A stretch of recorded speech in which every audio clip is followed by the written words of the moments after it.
श्री गणेशाय नमः। पुष्पदन्त उवाच मह्यं न पारन्ते परमविदुषो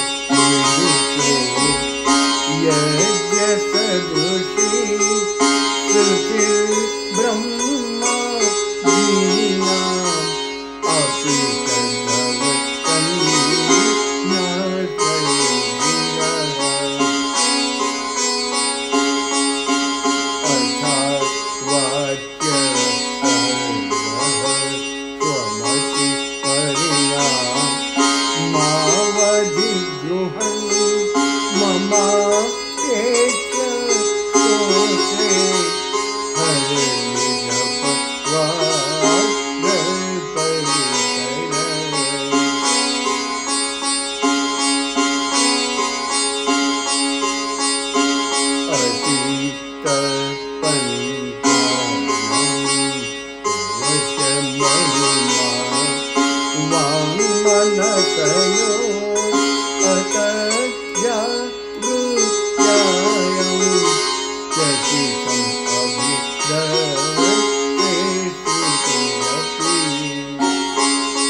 वैष्णवमिति प्रभिन्ने प्रस्थाने परमिदमद पत्यमिति च।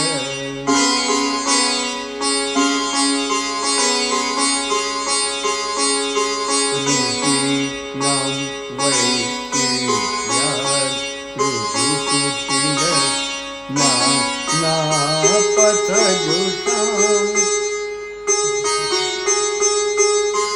नृणाम् एको गम्यः त्वमसि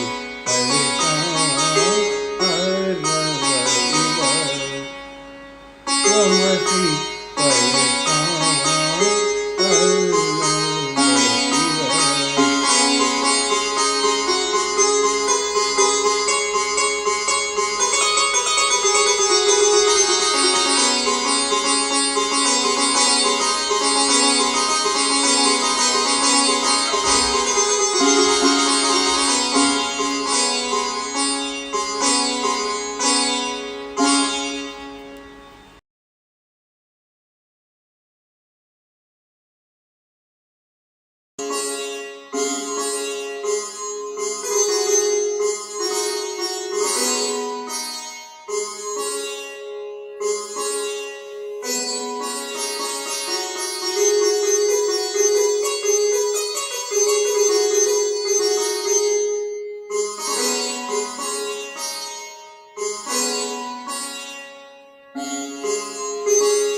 जय श्री कृष्ण।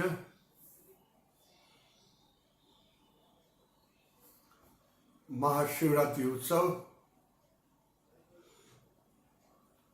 इस मॉडर्न टेक्नोलॉजी के द्वारा सब इकट्ठे हुए हैं।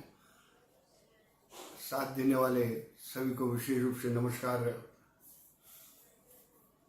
महाशिवरात्रि उत्सव माघ मास अत्यंत पवित्र मास, कवि माघ, वसंत पंचमी के उत्सव निमित्त देख रहे थे।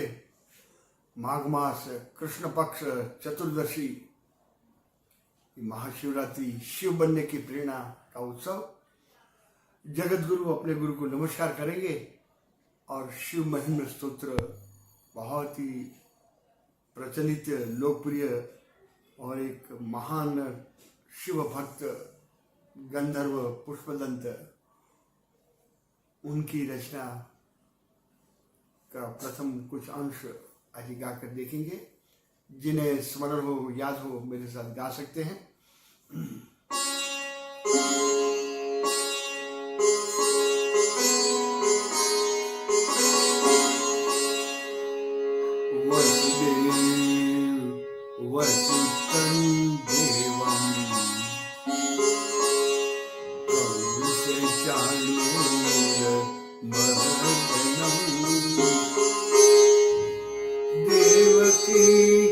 परमानंदम कृष्णं वंदे जगद्गुरुं।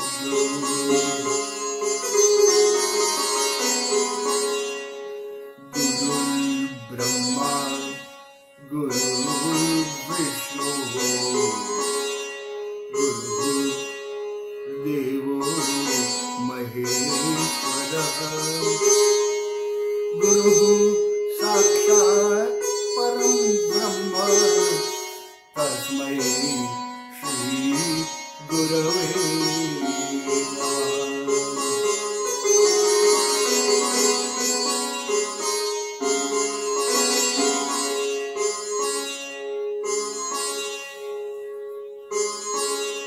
श्री गणेशाय नमः।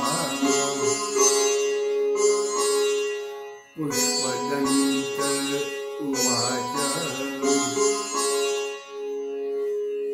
महिं न पारन्ते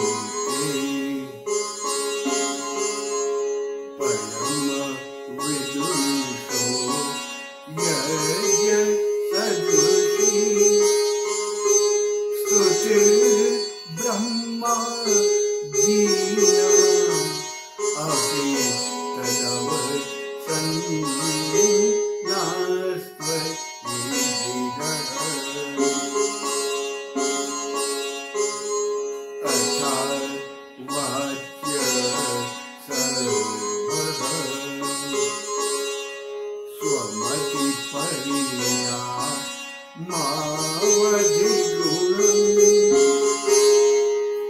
रामाप्येष स्तोत्रे निरपवाद परिकरा अतीत पंथानम कवच महिमा वाङ्मनसयो अतद्या वृत्यायं चकितम् अभिधत्ते श्रुतिरपि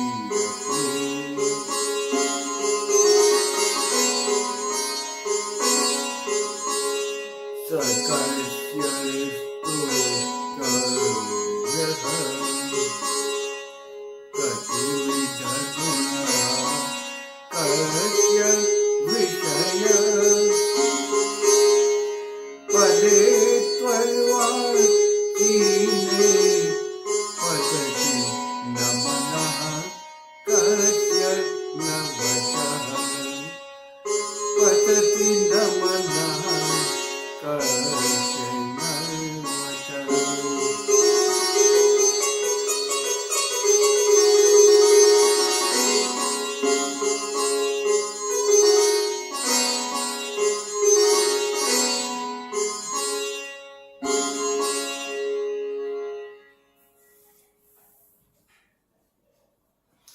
शिवरात्रि उत्सव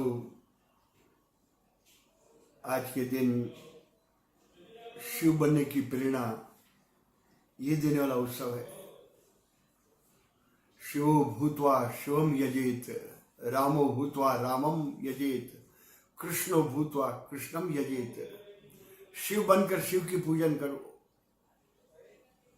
शिव का पूजन आज हमारी विधि के पीछे एक बहुत ही सुंदर घटना जिसका वर्णन हमारे पुराणों में किया हुआ है, वैसा वर्णन वह प्रसंग देखेंगे तो आज शुभ चिंतन और सावधानी पूर्वक व्रत का पालन करने से एक ही रात्रि में शिवत्व प्राप्त कर लो। इतना ये अद्भुत उत्सव का फल स्वरूप परिणाम बताया हुआ है। एक ही रात्रि अन्य देव का चिंतन करने से कुछ समय लगेगा, कुछ साधना की आवश्यकता है, लेकिन शिव जी भोलेनाथ है। भोले हृदय से सावधानी पूर्वक किया हुआ ये शिवरात्रि का उत्सव। तो प्रथम हमारे पुराणों में जो शिकारी का वर्णन किया हुआ वह देखेंगे। एक शिकारी शिकार के लिए जंगल में गया हुआ है। वहां पर शिकार मिलता नहीं है और इसी के कारण पूरे दिन भूखा रहा हुआ और शिकार लेकर घर में जाना था। परिवार को भी भोजन करवाना था। धनुष बाण लेकर शिकारी जंगल में खोज कर रहा और संध्या समय रात्रि होने वाली है। सूर्यास्त के समय कुछ हिरण वहां पर सामने आते हैं और तुरंत ही बाण चढ़ाया हुआ। शिकारी ने यह भी मेरा काम पूरा हो गया। और जैसे ही शिकारी ने बाण चढ़ाया हुआ वह हिरण्य उनको वाचा आती है। पुराणों में जो वर्णन होता है हमें कुछ समझाने के लिए पशु भी कुछ बोलने लग जाता है। हिरण वहां पर आए हुए हिरण शिकारी से कहते हमें कुछ समय के लिए छोड़ दो, हम घर में जाकर हमारे परिवार बच्चे जो घर में है स्त्री आदि उनको कहकर हम फिर वापस यहाँ पर आपका शिकार बनने के लिए वापस आ जाएंगे। अभी जंगली पशु और शिकारी लेकिन हृदय में कुछ भाव प्रकट हुए और शिकारी ने कहा तुरंत वापस आ जाना, मैंने आज सुबह से कुछ भोजन नहीं किया हुआ। हिरणों के वचन पर विश्वास करके वह शिकारी रात्रि के समय बैठे रहा और रात्रि के समय भयभीत हो गया, क्योंकि वहां पर कुछ क्रूर पशु, शेर आदि, जिनका स्वयं शिकार बनने का भय। पास में ही एक बिल्व पत्र का वृक्ष उस पर चढ़ गया हुआ और वहां से सुरक्षित होकर हिरण का वापस आने की प्रतीक्षा में रात्रि भर बैठा हुआ। और कुछ सामान्य आवाज आने से वो बिल्व पत्र के वृक्ष उनकी डालियों को हिलाकर देखता है, हिरण आ गए क्या। हिरण आ गए बार बार देखने के कारण रात्रि का समय बीता जा रहा है। उतने में सुबह होते होते यहाँ शिकारी को पश्चाताप हो रहा, मैंने पशु की वाणी पर विश्वास कर लिया, आज तो मनुष्य की वाणी भी अपने अनुकूल स्थिति के लिए ही वह मान्य करता है। जैसे ही कुछ असुविधा हुई, वह वचन से अपना वचन जो है वह बदल देता है। यहां पर देख रहा है कि सामने से जो हिरण वचन देकर गए होते, वह सब हिरण अपने परिवार को लेकर, समस्त परिवार को लेकर शिकारी के वृक्ष के नीचे आते हैं। और जैसे वचन दिया हुआ था वैसे हिरण ने कहा, हम आपके शिकार बनने के लिए तैयार है। हम घर गए थे अपने परिवार के कहने के लिए, लेकिन वे कहते हैं हमें अभी जीने का क्या काम है, हेड ऑफ द फैमिली नहीं रहेगा तो हम जी कर क्या करेंगे। आप भी हम उस शिकारी के पास आपके साथ जाना चाहते हैं। और यहाँ पर शिकारी ये दृश्य देखकर अत्यंत द्रवित हो गया।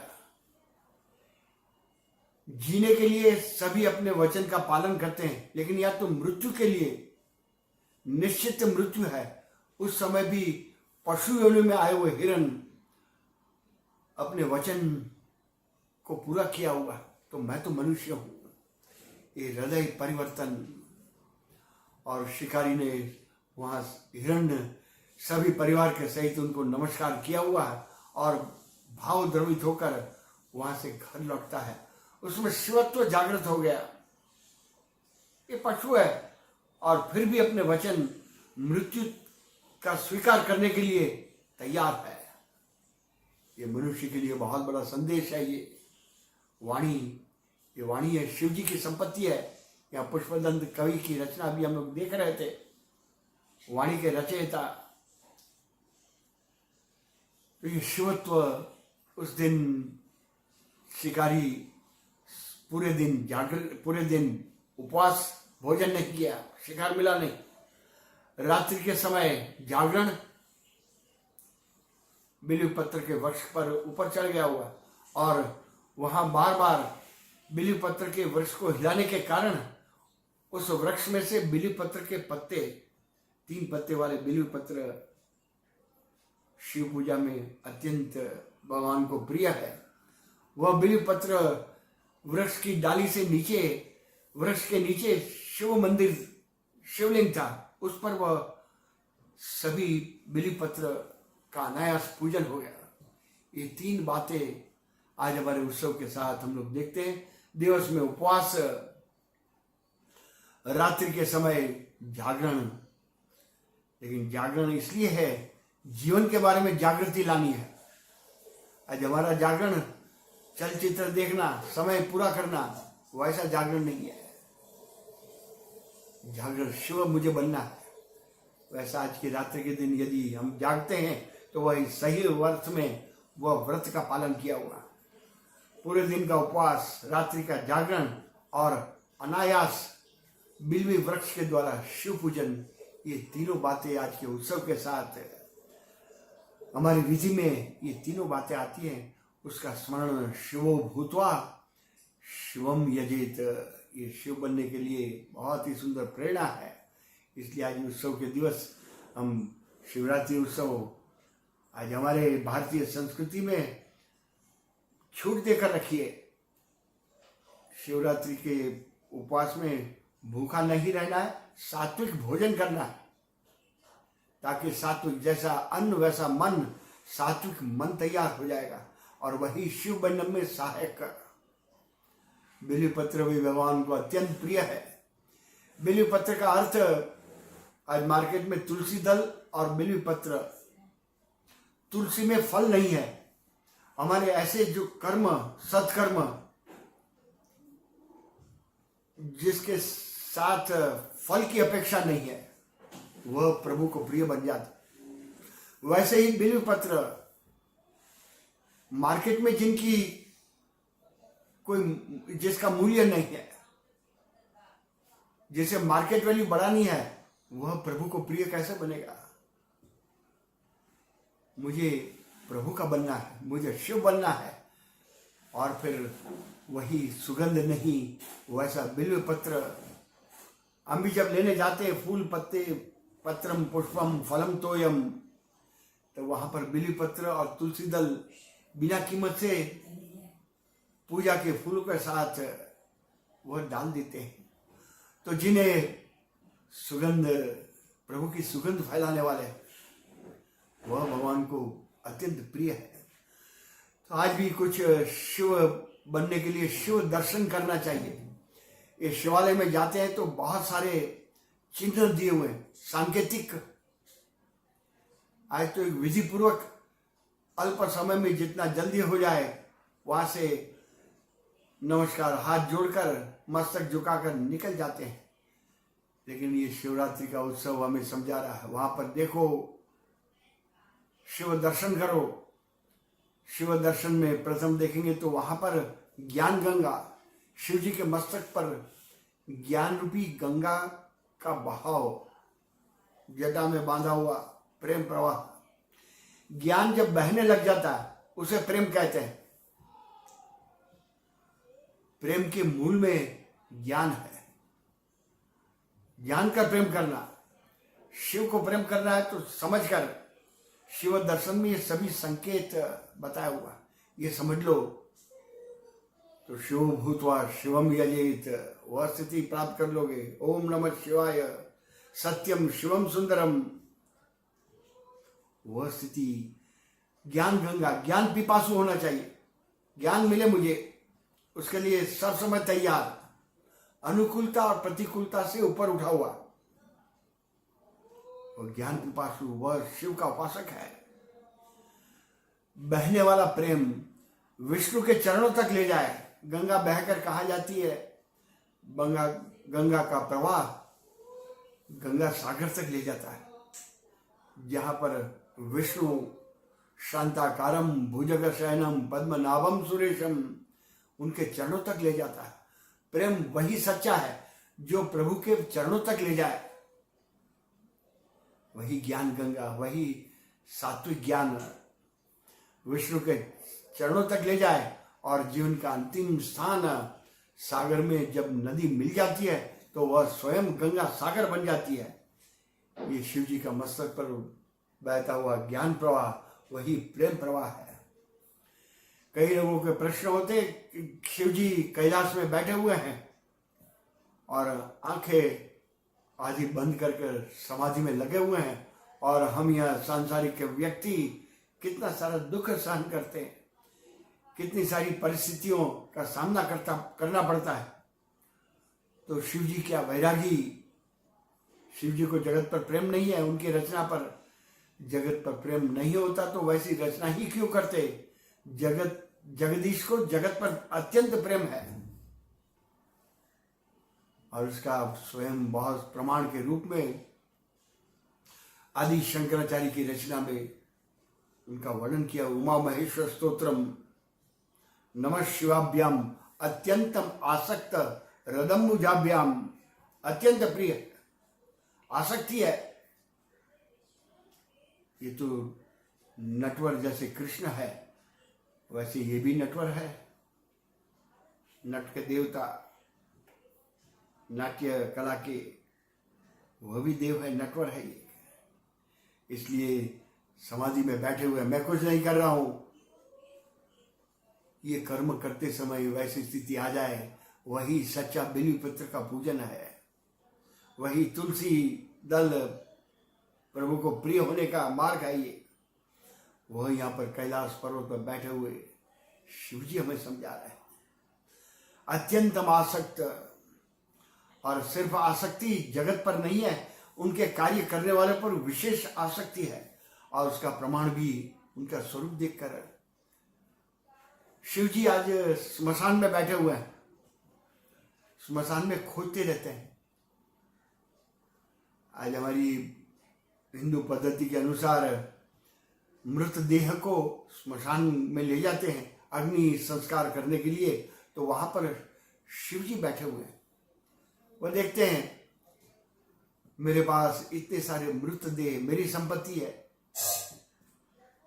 वो लेकर कैसे इस्तेमाल किया हुआ है, और उनमें से जो उनके लाडले बेटे हैं उनको दूसरों के पास वहन करने वाले, ले जाने वाले, उसका सच्चा परिचय देने वाले, सच्ची समझ देने वाले उनकी प्रतीक्षा में बैठे हुए हैं।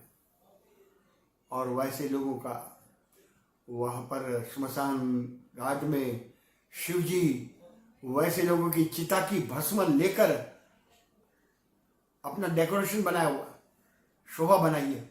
इसलिए भस्वांग रागाय महेश्वराय अत्यंत आसक्त लंबुजाभ्याम, अत्यंत आसक्ति है ऐसे लाडले बेटे पर, प्रभु का कार्य करने वाले। सत्यम प्रिय हितई चयत,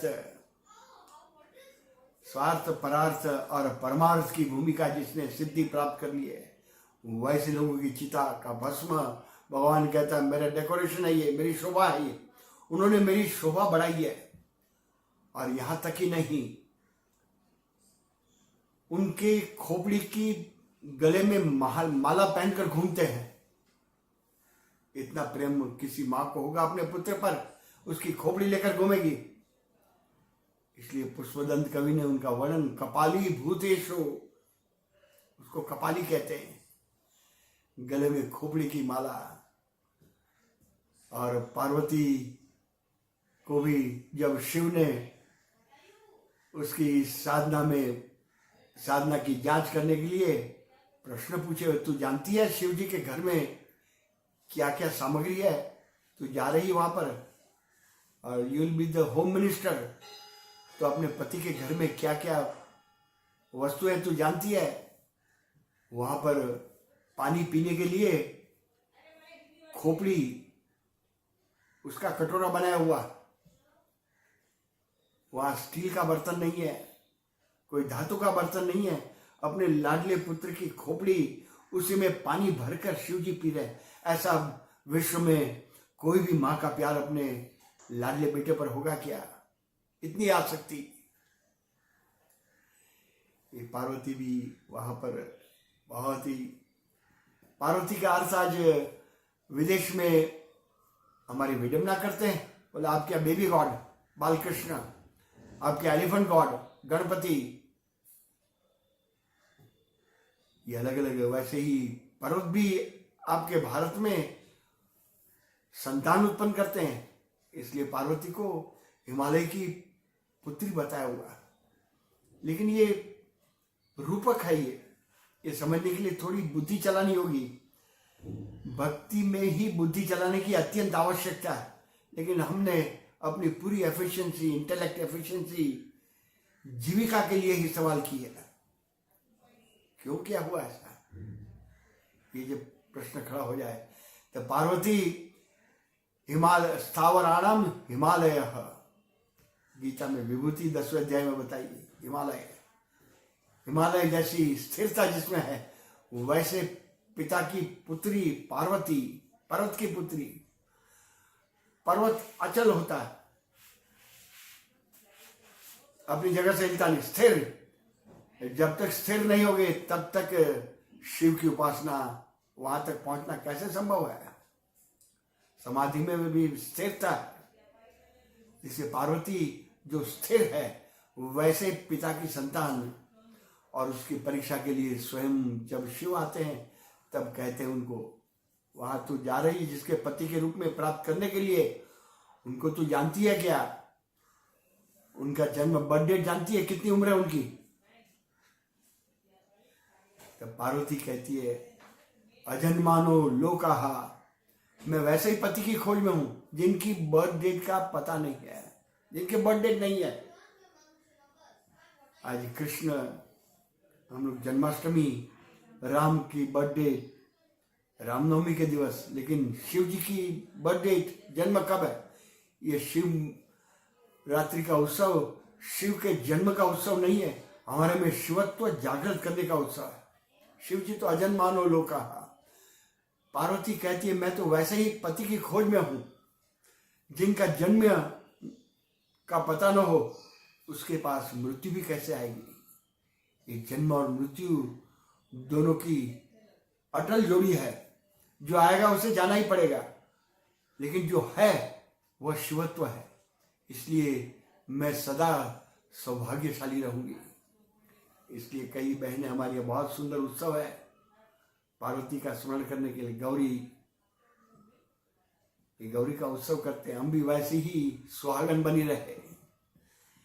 ये तुरंत ये पॉजिटिव आउटलुक, उनकी बर्थ डेट का पता नहीं, वही मैं खोज रही हूं, वैसे ही पति, मैं सदा सुहागन बन के रहूंगी। और भारतीय नारी का ये सुंदर परिचय है, अपने पति रहने तक ही वह स्वयं चली जाए। आगे भी बहुत सारा वर्णन शिव महिमा स्तोत्र में दिया हुआ है, थोड़ा संक्षेप में देख ले समय की मर्यादा देखते हुए। शिव महिमा स्तोत्र में गंधर्व पुष्पदंत कवि, उन्होंने शिव के घर में कौन कौन सी वस्तु है उसका लिस्ट बनाई है। महोक्षः खट्वांगम परशुरजिनम भस्म फणिनः। पार्वती तू जानती है वहां पर क्या क्या है? इनके घर की बाउंड्री नहीं है, बिना दीवार के घर है। ये संपूर्ण विश्व विश्वनाथ का घर है। इसलिए तो हमारे सभी आचार्य, आदि शंकराचार्य, वल्लभाचार्य, मेरे पिताजी का घर है, सभी जगह घूमे हुए। उनके घर में मैं उनका परिचय देने के लिए जा रहा हूं। मेरे पिताजी, ये गौरव है मुझे। ये हमारे सभी आचार्य की भूमिका देखेंगे, इसलिए पूरे भारत भर में घूमे हुए हैं। और भारत के बाहर भी जाने वाले स्वामी विवेकानंद, वहां पर भी भारतीय, विश्व भारतीय बनाने के लिए गए थे, ये गौरव के साथ गए हुए थे। महोक्षः, 6 वानगियां है, पार्वती को लिस्ट दिया हुआ। महोक्षः, बैल है वहां पर हॉर्स पावर वाली गाड़ी नहीं है, बैल पर सवारी करने वाले आपके पति है, वो बैल पर सवारी करके विवाह के लिए आएंगे। शिव पुराण में वर्णन है। खट्वांगम, हाथ में दंड रखा हुआ, हाथ रखने के लिए मोक्ष खट्वांगम। परशु, हाथ में पास में परशु रखा हुआ। अजिनम, बैठने के लिए वहां पर कारपेट नहीं है, अजिनम चमड़े का साधन है, वहां बैठना होगा। अजीना, जिन माने चमड़ा। कपालई भूतेश, बहुत सुंदर वर्णन है अजीना। और आगे जाकर भस्म है वहां पर। कॉस्मेटिक्स, यदि ड्रेसिंग रूम में जाओगी तो वहां भस्म मिलेगी, अपने लाडले बेटे की चिता से लाई हुई भस्म। भगवान उसका रोज लेप करते। उनके घर का वर्णन भस्म। और वहां पर सर्प है, फणिना, भस्म फणिना, फणिना सर्प है, गले में सर्प लेकर घूमते हैं। वैसे पति की उपासना कर रही है। ये सभी चिन्ह जो आपने बताए ब्राह्मण के रूप में है, शिव जी परीक्षा के लिए उनको कहती है। ये सभी आपने जो बातें बताई है, ये मैं इसलिए सुन रही हूं क्योंकि अपने पति के निंदा कभी भी पत्नी सुनने के लिए तैयार नहीं होती। लेकिन आपने बहुत ही एक महत्व का गुण मुझे बताया हुआ है। अजन्मानो लोका, इनकी बर्थ डेट नहीं है, इसलिए मैं आपको नमस्कार करती हूँ। ये पार्वती का अर्थ है जिसकी अचल बुद्धि है और निश्चल बुद्धि। गीता में दोनों बुद्धि का वर्णन है, निश्चयात्मक बुद्धि और अचल बुद्धि। निश्चय के लिए चलने वाली और निश्चय छोड़कर न चलने वाली बुद्धि, वही पार्वती का स्वरूप। शिव जी का वर्णन थोड़ा संक्षेप में आगे भी देख लें। शिव जी त्रिलोचन है, 3 नेत्र वाले भगवान। 3 नेत्र से देखते हैं। हमारे तो 2 ही नेत्र है, मनुष्य के 2 नेत्र। तो इसके पीछे भी ये रूप के अर्थ समझ जाए तो हमें भी त्रिलोचन बनना है। अभी हमें तो 2 ही प्राकृतिक रूप से आंखें मिली हुई है, तो एक आंख से देखने वाला स्वार्थी, अपना ही देखने वाला, अपना ही सुख देखने वाला, अपनी अनुकूलता ही देखने वाला, वो एक आंख से देखने वाला विकारी दृष्टि है। उसे आज चलचित्र में हम लोग खलनायक कहते हैं। बहुत भयंकर कहानियां है। बहुत ही चतुर होगा, स्वार्थ के लिए चतुराई है, लेकिन स्वार्थ के लिए इस्तेमाल करने वाला। एक आंख से देख रहा है, अपना ही देखने वाला, दूसरों का देखने वाला वह मनुष्य है। अपना भी देख और दूसरों का भी देख। और 3 नेत्र वाला जो है वह देव की दृष्टि से देखता है। उसकी दृष्टि में दैवी विचारधारा है। वही शिव जी का 3रा नेत्र है। इसलिए त्रिलोचनाय वसमांग रागाय महेश्वराय, शंकराचार्य की रचना। काम को जला देता है, ज्ञान रूपी अग्नि कामनाओं को जला देता है। ये शिव पुराण में बहुत विस्तृत रूप से वर्णन है, लेकिन आज समय की मर्यादा देखते हुए वो त्रिलोचन 3रा नेत्र, दैवी नेत्र खुल जाने से, दैवी नेत्र की समझ आने से, इसलिए हमारे प्रत्येक मंदिर में जब जाते हैं तब वहां पर ब्राह्मण, पवित्र ब्राह्मण हमारे 3रे नेत्र की जगह पर टीका कर रहा है। तू भी त्रिलोचनाय बन जा। जो बुद्धि तुझे देव के समीप लाई है वह बुद्धि अत्यंत पवित्र है, त्रिलोचनाय। और तू देव की दृष्टि से देखने लग जा। तो स्वार्थ की दृष्टि, परार्थ की दृष्टि सोशल वर्कर, और परमार्थ की दृष्टि वही शिव तत्व, वही त्रिलोचनाय, वह पुष्पदंत कवि। आगे उनका वर्णन बहुत सुंदर बताया हुआ है। हरिस्ते साहस्रम कमल बलिमादाय पदयोर यदे कोने तस्मिन निजमुदहर नेत्र कमलम। विष्णु भगवान शिव जी का पूजन करने के लिए बैठे हुए हैं। सहस्त्र कमल की पूजा श्रेष्ठ मानी गई है। सहस्त्र कमल में एक कमल फूट रहा है। अभी क्या करें? अपने कमल उठकर ले भी जाने के लिए, तब वह पूजा अधूरी रह जाएगी, खंडित हो जाएगी। खड़ा नहीं होना, स्थिर होकर एक ही बैठक से सहस्त्र कमल चढ़ाने। तो वहां पर शिव जी अपने नेत्र खोलने जाते हैं, नेत्र निकालकर, क्योंकि नेत्र कमल राम भगवान को भी कौशल्या माने राजीव लोचनम। राजीव का अर्थ कमल, कमल नेत्र, जिसकी दृष्टि कमल जैसी है, विकार रहित, सूर्य उपासना करने वाला कमल, जिसकी शिकायत नहीं है मल में उत्पन्न होने पर भी, और सूर्य का प्रकाश देते ही जो खिल उठता है, और अंधकार के समय जिनकी पंखड़ियां बंद हो जाती है, वह कमल की दृष्टि। विष्णु कमल अपने नेत्र निकाल कर जान चढ़ाने जा रहे हैं, वहां पर शिव प्रकट होते हैं। अभी ये सांकेतिक अर्थ है, ज्ञान के साथ के देवता है। ज्ञान प्लस प्रेम का समन्वय, ये दोनों जिसने प्राप्त कर लिया हुआ वही अंतिम सिद्धि तक पहुंचा हुआ। दूसरों से प्रेम करने की कला, उसमें भी वही बैठा हुआ शिव तत्व। वह निकल जाने से ये हरिबोल हो जाएगा। सब में वही देखने वाला, और प्रेम की दृष्टि से वह सुंदर पुष्पदंत कवि।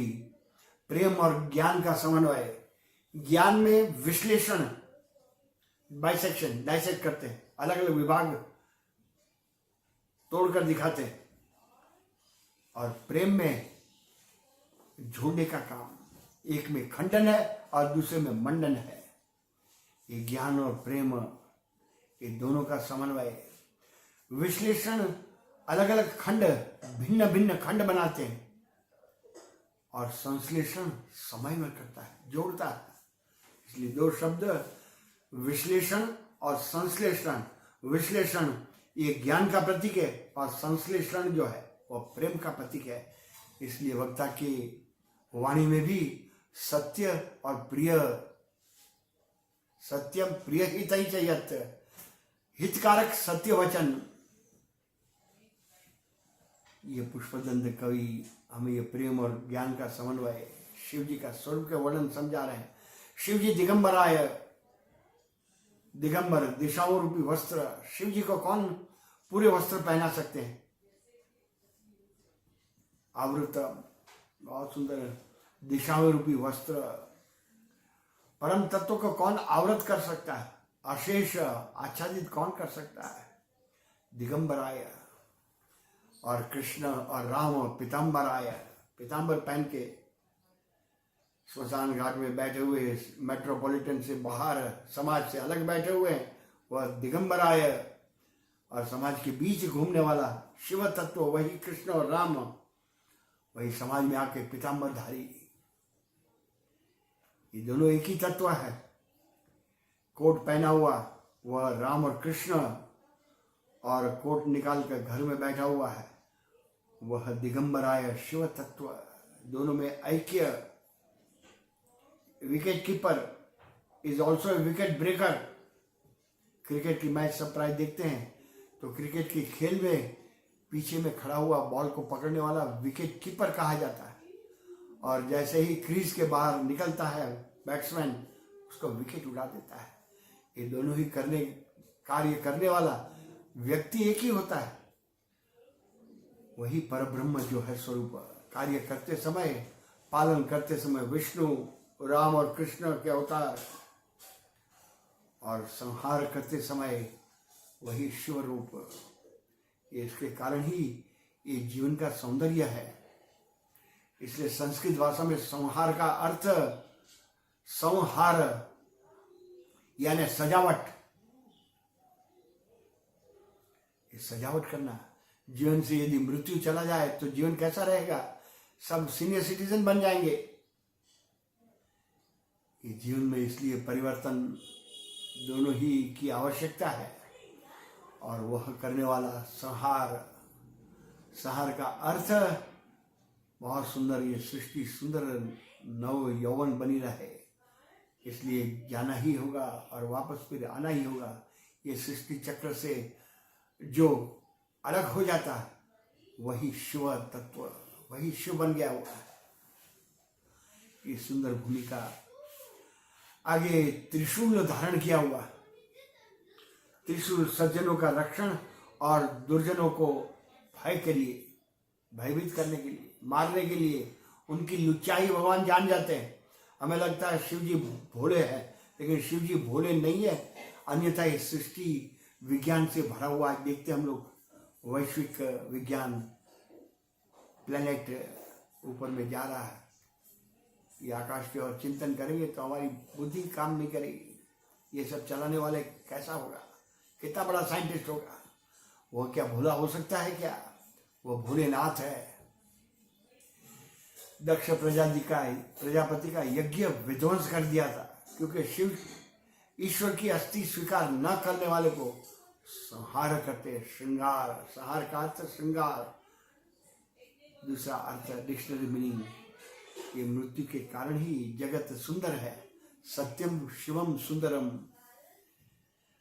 जगत का सौंदर्य। शिव जी के हाथ में डमरू है, संगीत का प्रतीक। डमरू बजाने वाले बाबा। डमरू, एक हाथ में त्रिशूल, दूसरे हाथ में डमरू है। दूसरे हाथ में डमरू का अर्थ ये संगीत का प्रतीक है। शिव जी का नृत्य हम लोग देखते हैं तो हाथ में डमरू लगा बजाते हैं। डमरू बजाने का अर्थ कान के पास जाकर, महर्षि पाणिनि का नाम अवश्य सुना होगा, हमारी ग्रामर, इसकी रचना करने वाले। ग्रामर का मुख्य विभाग बीज मंत्र अ आ इ ई उ, ये 5 बीज मंत्र है।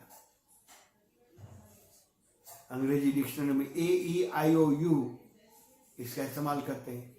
ये बीज मंत्र, व्याकरण के बीज मंत्र, वह डमरू की आवाज से पाणिनि के कान में शिवजी ने बजाए हुए थे, जिसके कारण विश्व को ये व्याकरण शास्त्र के बीज मंत्र मिले हुए। नई नई खोज करने वाले को भी, शोध करने वाले को भी उनके कान के पास जाकर शिवजी ने डमरू के रूप में बजाया हुआ और उन्होंने नया आविष्कार किया हुआ। आज बहुत सारे, आज हम जो देख रहे हैं ये आविष्कार, कंप्यूटर, मोबाइल, यहाँ पर अभी हमें साथ जोड़ने वाला, ये भी बहुत ही सुंदर यंत्र, आवाज और चित्र दोनों पहुंचाने, ऑडियो विजुअल, कान के पास जाकर डमरू बजाते हैं। शिव जी को नीलकंठ कहा हुआ, नीलकंठाय, नीलाकंठ। सागर मंथन, पौराणिक कथा के अनुसार सागर मंथन करते समय देव, असुर और सभी इकट्ठे हुए हैं, तब सागर मंथन में अमृत निकलता है। तो अमृत लेने के लिए सभी के बीच लड़ाई हो जाती है। अमृत तो हम पिएंगे और देव कहते हैं हम अमृत पिएंगे। स्वर्ग अमृत लोक कहा जाता है और दोनों के बीच में मोहिनी स्वरूप लेकर, ये पौराणिक कथा के अनुसार देवों को अमृत पिलाया हुआ। और अभी सागर मंथन में अमृत के साथ जहर का घड़ा निकला। जहर कौन पिएगा? सभी वहां से दूर हट गए। जहर पीने वाला कौन है? तो वहां पर जहर पीने वाले महादेव, देवों के देव महादेव, इसलिए उनका नीला कंठ है। जहर को पीने से भीतर में जाएगा पेट में, तो वह जहर भीतर के सिस्टम समाप्त कर देगा और जहर बाहर उगलते हैं तो वह बाहर की परिस्थिति बदल देगा, जहरीली बना देगा। इसलिए जहर को रखना, गले में रखना, वही नीलकंठ। जहर का दूसरा अर्थ दूसरे की बुराई, दूसरों को गिराना, उसकी निंदा करना, उसकी कुछ कमजोरी यदि समझ में आ जाए तो उसको व्यापक न करके, उसकी चुगली न करके गले में ही धारण करके रखो। ये शिव जी का ये परिचय है, नीलकंठाय। इसलिए शिव जी जहर पी रहे हैं। पर शिव के उपासक, उसको भी समाज में घूमते समय जहर पीना पड़ेगा। कई लोग जहर पिलाएंगे। मीराबाई को भी जहर पिलाया था राणा ने। जहर पिलाएंगे, जहर पीने की तैयारी होनी चाहिए। कुछ बुरे वचन कहेंगे, कुछ निंदा करेंगे, वैसे सभी लोग से बचने के लिए उनकी निंदा, उनको गले में ही रखो। नीलकंठाय, ज्ञान के देव। ज्ञान के देव होने के कारण दूसरों के दोष तुरंत दिखाई देते हैं। दूसरों के दोष देखने से विकार है ये, और स्वयं का दोष जो देखने लग जाता है उसे ही स्वाध्याय। स्वयं मेरा क्या दोष है, मेरा क्या रोल है, मुझे क्या करना चाहिए, ये ज्ञानी पुरुष की पहचान है। दूसरे के दोष, दूसरे के गुण उठाओ, और दूसरे के गुण उठाने के कारण शिव जी ने बंकिम चंद्र अपनी जटा पर रखा हुआ, दूज का चांद। इसलिए शिव जी का दूसरा नाम चंद्र मौलीश्वर, दूज का चांद रखा हुआ। इस्लाम धर्म में भी दूज का चांद, इनका उपवास जो रोजा जो है वह दूज का चांद देकर ही छोड़ते हैं। यही दूज का चांद चर्च के बाहर ईसाई धर्म में भी वही दूज का चांद दिखाया हुआ है। शिव जी ने दूसरे के गुणों को अपने मस्तिष्क की शोभा बढ़ाने के लिए रखा हुआ है। दूसरों की बुराई विष के समान है, लेकिन दूसरों के गुण जो है उसको अपनी शोभा बनाना, वही बंकिम चंद्र, वही चंद्र मौलीश्वर, चंद्र दूज का चांद, ये हमारी प्रचलित शब्द है। दूज का चांद, दूज चंद्र के 15 दिन शुक्ल पक्ष, 15 दिन कृष्ण पक्ष, 15 दिन अंधकार के, 15 दिन उजाले के, उजाले की यानी कि उजाला प्रकाश प्राप्त करने के दिवस, चंद्र का कमाई करने की शुरुआत दूज के दिवस से होती है और वह कमाई पूरी करके वह पूर्ण चंद्र बन जाता है। लेकिन कृष्ण पक्ष में वह सभी प्रकाश दूसरे को देते जाता है और अमावस्या को वह उसकी साइकिल पूरी हो जाती है। तो जब कमाने की शुरुआत दूसरे को देने के लिए प्रकाश, वह उसको भगवान शिव जी ने अपनी शोभा बढ़ाने के लिए चंद्र मौलीश्वर चंद्र को रखा हुआ। दूज के चंद्र शिवालय में और भी कुछ है, बहुत सारा। ये शिव जी का वर्णन करना ये समुद्र में से एक गागर पानी उठाने के समान है, क्योंकि ऐसे महान गंधर्व उन्हें भी वैसा लगता है। इसलिए तो पहली लाइन में महिम्न पारम ते, इसका पारी नहीं अपार है। मैं आपकी स्तुति पूर्ण कैसे कर सकता हूं? पुष्पदंत पहले स्तोत्र में बताया हुआ, महिम्न पारम ते परम विदुषो यद्य सदुषी। मैं अविदुष हूं, विदुष मैं ज्ञानवान नहीं हूं, मैं अविदुष हूं। स्वयं स्वीकार कर रहे हैं। इतनी ऊंचाई पर पहुंचे हुए गंधर्व, गंधर्व आधे देवता आधे मनुष्य और देवों की सभा में गायन करने वाले, देवत्व खड़ा करते और गंधर्व वह कहते हैं मैं अविदुष, मैं शिव जी का पूर्ण वर्णन कैसे कर सकता हूं? सरस्वती माँ भी पूरा वर्णन लिखना शुरू करे तो भी वर्णन पूरा नहीं कर सकती है, उनकी रचना में ही लिखा हुआ। सिंधु पाते सुर तरवर शाखा लेखिनी पत्र मुर्वी लिखती यदि गृहीत्वा शारदा सर्व कालम तदपि तव नाम गुणानाम ईश पारम न याति महिम्न पारम ते परम विदुषो। वैसे ही शिवालय में और भी दो सुंदर संकेत है, नंदी और कछुआ, दोनों की पूजा करते हैं। नंदी बैल, साधारणतः बैल उसे कहते हैं जिसके पास कम बुद्धि है या बुद्धि नहीं, उसे बैल कहते हैं, बैल जैसा है। लेकिन बैल भी जब प्रभु का वाहन बनकर शिव का स्वरूप वह जब दूसरों के पास ले जाता है तो वह स्वयं ही पूजनीय बन जाता है। इसलिए नंदीश्वर प्रमथनाथ महेश्वराय। और कछुआ जो है, कछुआ, ये कछुआ जो है वह इंद्रिय निग्रह और संयम का प्रतीक है। कछुए की चाल धीमी होती है लेकिन निश्चित दिशा में होती है। गीता में भी कछुआ का उदाहरण दिया हुआ है, यदा संहरते चायम कुर्मोंगा नीव सर्वश इंद्रियाणि इंद्रियार्थेभ्य तस्य प्रज्ञा प्रतिष्ठिता। कुर्मोंगा, कुर्म, इंद्रिया राम नहीं आत्माराम बनना है। वह भूमिका, पानी की बूंदे, अभिषेक पात्र ऊपर में देखते हैं हम लोग। शिव वहाँ पर शिवालय में ऊपर से बूंदे एक एक करके गिरती है शिवलिंग पर। आज का 2022 का मॉडर्न यवान कहेगा, अरे भाई बाल्टी डालकर शिव जी को नहला दो, स्नान करा दो। ये धीरे धीरे बूंदे क्यों पड़ती है, एक साथ स्नान करा दो। यहाँ पर एक सूचन है, ये इस हमारा भाव भी ये पानी की तरह वैसा ही भीगा होना चाहिए, भाव से पूर्ण, सातत्य, और इसकी बूंदें धीरे धीरे गिरती है। अन्यथा एक बाल्टी डाल दोगे फिर वहां पर सूख जाएगा पानी। एक एक बूंदी डालते जाओ, ऊपर में शिव का अभिषेक।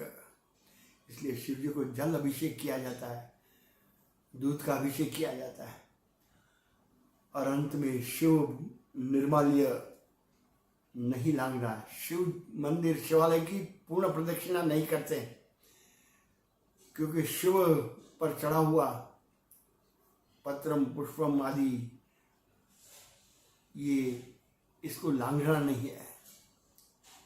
ये पुष्पदंत कवि ने बहुत सुंदर उनकी छोटी ये कहानी के रूप में प्रसंग आख्यायिका देखेंगे तो बहुत सुंदर वर्णन है। पुष्पदंत गंधर्व, उनके पास उड़ने की शक्ति होने के कारण अशोक राजा के बगीचे पर जाते तो वहाँ बहुत सुंदर पुष्प देखे हुए, और शिव जी पुष्प देखते ही पुष्पदंत शिव भक्त थे। तुरंत भीतर में इच्छा प्रकट, ऐसे सुंदर फूल शिव जी के चरणों में अर्पण कर दूं। और वहां एक शिवालय दिखते। पुष्पदंत कवि के पास अदृश्य होने की शक्ति थी, जिनके कारण अदृश्य होकर वह फूल बगीचे में से चुराते थे और शिव पूजन के लिए उसका उपयोग करते थे। अब यहाँ राजा को पता चला अच्छे अच्छे फूल सब गायब हो जाते। मालिक को बुलाया, हुआ चौकीदार को बुलाया, ये कौन फूल चुराता है? मेरे बगीचे में अच्छे अच्छे फूल पहले आते थे, अभी क्यों नहीं आते? वहाँ पर कुछ हमारा 24 घंटा पहरा अलग से करो, लेकिन कोई पकड़ में नहीं आता, क्योंकि पुष्पदंत अदृश्य होने की शक्ति थी। तो राजा ने जाकर अपनी सभा में एक पवित्र ब्राह्मण की सलाह ली। इसका क्या कारण है? ये फूल कहाँ जाते हैं? अवश्य ही कोई ले जाने वाला होना चाहिए। उन्हें पकड़ने के लिए वो पंडित ने युक्ति बताई है। ब्राह्मण ने वहाँ पर निर्माल्य, ये शिव जी पर चढ़ा हुआ बिल्व पत्र, पुष्प आदि, वह सामने हम लोग देखते हैं धरी के सामने, उनको उल्लंघन नहीं करना है, उनकी प्रदक्षिणा पूरी नहीं करनी है, क्योंकि निर्माल्य का उल्लंघन हो जाएगा। शिव जी पर चढ़ा हुआ जीवन, धनराशि आदि, पुष्प पूजन विधि, उनको लांघना नहीं है। पुष्पदंत अदृश्य होने की शक्ति के कारण पूजन विधि में आते हैं, लेकिन वह भूल से शिव निर्माल्य का उल्लंघन करते हैं और उनके साथ ही उनकी अदृश्य होने की शक्ति लोप हो जाती है। और वहाँ पर राजा के सैनिक उन्हें पकड़ लेते हैं और बचाव के लिए किया हुआ, मैंने ये फूल अपने लिए इस्तेमाल नहीं किए हुए हैं, ये तो शिव की पूजन विधि के लिए किए हुए हैं, लेकिन शिव पूजन के लिए चोरी करने की आवश्यकता नहीं है। उनको जेल में डाल दिया और वहाँ पर की हुई स्तुति वही शिव महिम्न स्तोत्र, अभी जिसके 2 श्लोक आरंभ में पढ़ रहे थे। शिव निर्माल्य उल्लंघन नहीं करना है, उनकी पूरी प्रदक्षिणा नहीं करनी है, क्योंकि शिव पर चढ़े हुए वित्त, जीवन, साधना आदि, उसका उल्लंघन नहीं करना है। इस भूमिका के साथ आज यहीं समाप्ति करेंगे। हमारे लिए भी ये शिवरात्रि का उत्सव, ये संदेश, चिंतन, प्रेरणा देने वाला उत्सव हमारे जीवन को भी शिवो भूत्वा शिवम यजेत, हमारे जीवन को वैसे ही हितकारक ज्ञान से भर दे, इसकी समझ हमारी तैयार हो जाए, तभी जाकर एक ही रात्रि में शिव बन जाओगे। इतना सरल उपाय और कौन दिखा सकता है? ये जीवन शिव के समान बन जाएगा। अजन मानव लोका, वैसी भूमिका के साथ आज जगत गुरु अपने गुरु को नमस्कार भी करेंगे और ये शिव महिम्न स्तोत्र क्या प्रथम श्लोक गाकर पूरा करेंगे।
महेश्वरः गुरुः साक्षात् परं ब्रह्म तस्मै श्री गुरवे नमः तस्मै श्री गुरवे